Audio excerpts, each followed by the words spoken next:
రోమీయులకు రాసిన పత్రిక 1వ అధ్యాయము.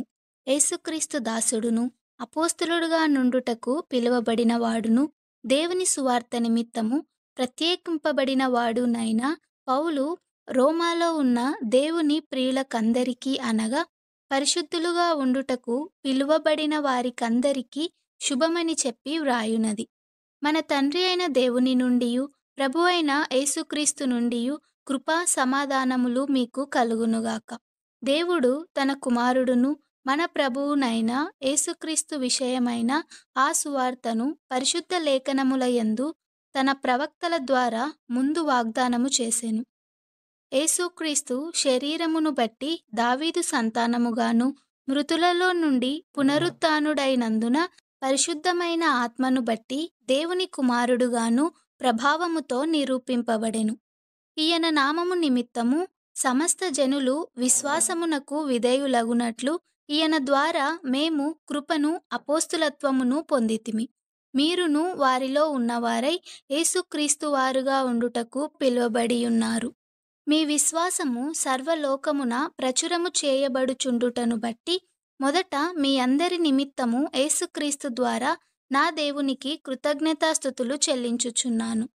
ఇప్పుడెలాగైనను ఆటంకము లేకుండా మీ యొద్దకు వచ్చుటకు దేవుని చిత్తము వలన నాకు వీలు కలుగునేమో అని నా ప్రార్థనల యందు ఎల్లప్పుడూ ఆయనను ప్రతిమాలుకొనుచు మిమ్మును గూర్చి ఎడతెగక జ్ఞాపకము చేసుకొనుచున్నాను.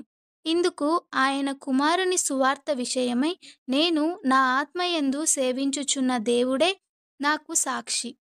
మీరు స్థిరపడవలెనని అనగా మీకును నాకును కలిగియున్న విశ్వాసము చేత అనగా మనము ఒకరి విశ్వాసము చేత ఒకరము ఆదరణ పొందవలెనని ఆత్మ సంబంధమైన కృపావరమేదైనను మీకిచ్చుటకు మిమ్మును చూడవలెనని మిగుల అపేక్షించుచున్నాను. సహోదరులారా, నేను ఇతరులైన అన్యజనులలో ఫలము పొందినట్లు మీలో కూడా ఫలమేదైనను పొందవలెనని అనేక పర్యాయములు మీ యొద్దకు రానుద్దేశించితిని గాని ఇది వరకు ఆటంకపరచబడితిని. ఇది మీకు తెలియకుండుట నాకిష్టము లేదు.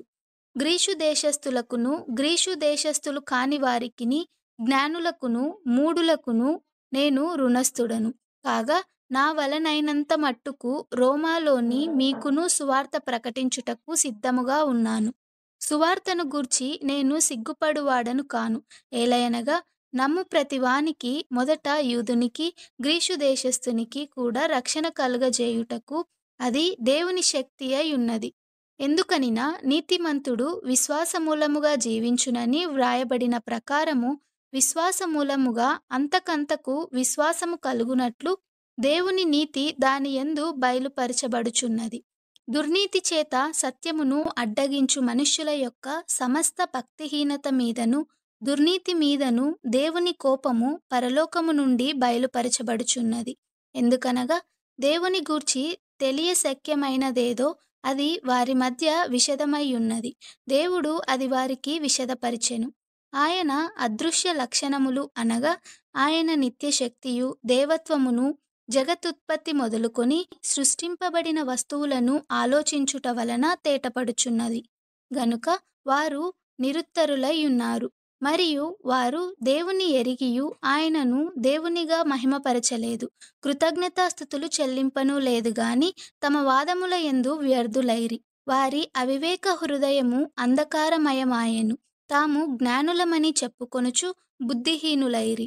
వారు అక్షయుడగు దేవుని మహిమను క్షయమగు మనుష్యుల యొక్కయు పక్షుల యొక్కయు చతుస్పాద జంతువుల యొక్కయు పురుగుల యొక్కయు ప్రతిమా స్వరూపముగా మార్చిరి. ఈ హేతువు చేత వారు తమ హృదయముల దురాశలను అనుసరించి తమ శరీరములను పరస్పర అవమానపరుచుకొనున్నట్లు దేవుడు వారిని అపవిత్రతకు అప్పగించెను. అట్టివారు దేవుని సత్యమును అసత్యమునకు మార్చి సృష్టికర్తకు ప్రతిగా సృష్టమును పూజించి సేవించిరి. యుగముల వరకు ఆయన స్తోత్రార్హుడై ఉన్నాడు. ఆమెన్. అందువలన దేవుడు తుచ్చమైన అభిలాషకు వారిని అప్పగించెను. వారి స్త్రీలు సైతము స్వాభావికమైన ధర్మమును విడిచి స్వాభావిక విరుద్ధమైన ధర్మమును అనుసరించిరి. అటువలే పురుషులు కూడా స్త్రీ యొక్క స్వాభావికమైన ధర్మమును విడిచి పురుషులు అవాచ్యమైనది చేయుచు తమ తప్పిదమునకు తగిన ప్రతిఫలమును పొందుచు ఒకరి ఎడల ఒకరు కామతప్తులైరి. మరియు వారు తమ మనస్సులో దేవునికి చోటియ్యనొల్లకపోయిరి గనుక చేయరాని కార్యములు చేయుటకు దేవుడు భ్రష్ట మనస్సుకు వారిని అప్పగించెను.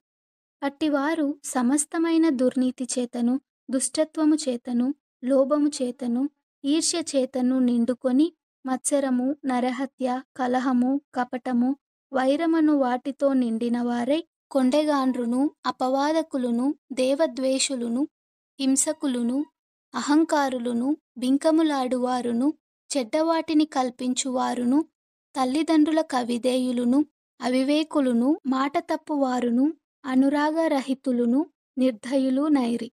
ఇట్టి కార్యములను అభ్యసించువారు మరణమునకు తగినవారు అను దేవుని న్యాయవిధిని వారు బాగుగా ఎరిగియుండియు వాటిని చేయుచున్నారు. ఇవి మాత్రమే గాక వాటిని అభ్యసించు వారితో సంతోషముగా సమ్మతించుచున్నారు.